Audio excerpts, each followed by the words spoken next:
इस कंपनी के फाउंडर यानी कि फ्यूचर लैम्बोर्गिनी का जन्म 28 अप्रैल 1916 में इटली के रेनाजो में हुआ था, जो कि सेकंड वर्ल्ड वॉर के दौरान इटली के फौज में रहे और वॉर प्रिजनर के तौर पर ब्रिटेन के जेल में 1 साल से ज्यादा सजा भी काटी थी। शायद आपको नहीं मालूम, लेकिन लैम्बोर्गिनी हर साल एक इंटरनेशनल मोटर रेसिंग कॉम्पिटिशन का आयोजित करती है, जिसे वर्ल्ड के 3 अलग अलग लोकेशंस में कंडक्ट किया जाता है, लाइक यूरोप, नॉर्थ अमेरिका और एशिया। ये न केवल युवा और उनके टैलेंट को पूरी दुनिया में दिखाने का एक मंच है, बल्कि कंपनी के एक नए आगमन को लॉन्च करने का एक आदर्श मंच भी है। इटली में एक स्कूल है जिसे लैम्बोर्गिनी विंटर एकेडमी के नाम से भी जाना जाता है। यह 3 से 4 दिन का एक प्रोग्राम होता है जिसे जनवरी और फरवरी में कंडक्ट किया जाता है। इस स्कूल में एडमिशन लेने के लिए आपको कम से कम $10,000 पे करना पड़ेगा और यहाँ पर काफी एक्सपीरियंस ड्राइवर को ही रखा जाता है, जो कि सिखाते हैं कैसे एक्सट्रीम वेदर में भी आइस में ड्राइव किया जाता है। यहाँ पर आपको लैम्बोर्गिनी हुराकेन, एवेंटाडोर और हुराकेन परफॉर्मेंटे जैसे कई लैम्बोर्गिनी के मॉडल्स को चलाने का मौका मिलता है। 1970 ये वो दौर था जब लैम्बोर्गिनी काफी घाटे में चल रही थी, जस्ट बिकॉज ऑफ उस समय पेट्रोल और डीजल की काफी कमी हो गई थी और तेल के प्राइसेस भी काफी बढ़ गए थे, जिस वजह से लैम्बोर्गिनी का प्रोडक्शन भी काफी कम हो गया था। हालात इतने बुरे हो गए थे कि फ्यूचर लैम्बोर्गिनी, जो कि इस कंपनी के फाउंडर है, उन्होंने 1980 में इस कंपनी को क्राइसलर कॉर्पोरेशन को बेच दिया था। फिर 1994 में क्राइसलर ने इस कंपनी को मेगाटेक इंडस्ट्री, जो कि एक इंडोनेशियन कंपनी है, उसे बेच दिया था। फिर 1995 से लेकर 1998 तक ये कंपनी वी पावर और माइटकॉम सेटको की थी। फिर 1998 में लैम्बोर्गिनी को जर्मन की multinational car manufacturing company Volkswagen group ने खरीद लिया था, जिसे आज फॉक्सवैगन ग्रुप ही ऑन करता है। 1966 में लैम्बोर्गिनी ने अपने मॉडल यानी कि लैम्बोर्गिनी मियूरा को लॉन्च किया था, जो कि 20th सेंचुरी की मोस्ट एलिगेंट और एक्सक्लूसिव कार थी, जिसने स्पोर्ट्स कार की इंडस्ट्री को बढ़ावा दिया था। इस कार में 4.0 लीटर का V12 इंजन दिया गया था, जो कि 430 का हॉर्स पावर और 355 Nm का टॉर्क जनरेट करता था। ये कार 0 to 100 km/h की स्पीड को केवल 6.7 सेकंड में पकड़ लेती थी, जिसकी टॉप स्पीड थी 280 km/h और इस मॉडल की केवल 475 यूनिट्स को मैन्युफैक्चर किया गया था।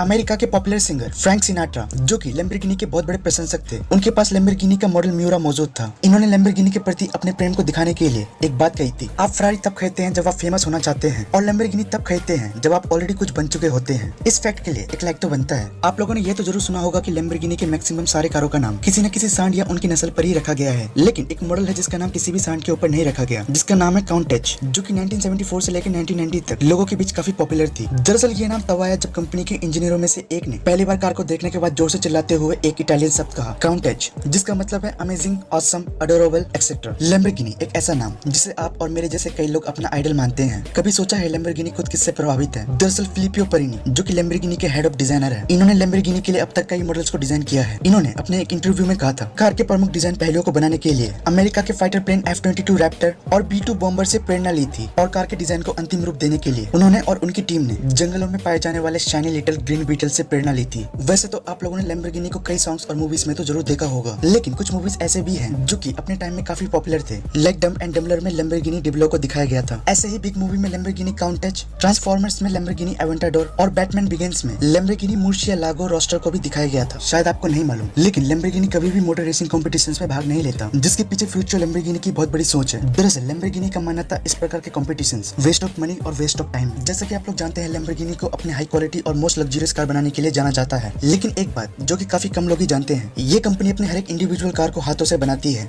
न कि मशीन से। 2019 लैम्बोर्गिनी के इतिहास का सबसे सुनहरा साल था, जब इस कंपनी ने अपने सेल्स के सारे रिकॉर्ड्स को तोड़ते हुए कुल 8,205 कारों को बेचने का कीर्तिमान रचा था। वहीं 2020 में इस कंपनी ने कुल 7,430 कारों को ही बनाया था। वैसे तो लैम्बोर्गिनी हर साल अपने कार्स के प्रोडक्शन बढ़ाती आ रही है, लेकिन 2019 ही वो साल था जब इस कंपनी ने सबसे ज्यादा कार्स बेची थी। इस कंपनी द्वारा बनाए गए सबसे फास्टेस्ट कार का नाम है लैम्बोर्गिनी वनीनो। इस कार में 6.5 लीटर का V12 इंजन दिया गया है, जो कि 750 का हॉर्स पावर और 690 का Nm टॉर्क जनरेट करता है। ये car 7 speed ISR automatic manual transmission के साथ आता है, जो कि 0 to 100 km/h की स्पीड को केवल 2.9 सेकंड में पकड़ लेती है। इस कार की टॉप स्पीड है 221 माइल्स/आवर, यानी कि 356 km/h। बात करें प्राइस की तो है $4.5 मिलियन। शायद आपको नहीं मालूम, लेकिन इस कंपनी को अपनी स्पीड मोटर बोट्स बनाने के लिए भी जाना जाता है। जमीन में ना सही लेकिन पानी में लैम्बोर्गिनी ने अपना दबदबा बना रखा है। यही कारण है कि इस कंपनी ने आज तक कई मोटर बोट्स चैंपियनशिप टाइटल अपने नाम कर रखा है, जो कि संभव हो पाया इस कंपनी द्वारा बनाए गए मोस्ट पावरफुल V12 इंजन की वजह से। अगर आपको मेरी यह वीडियो अच्छी लगी तो इसे लाइक करें, सब्सक्राइब करें और आपके सारे दोस्तों के साथ शेयर करें।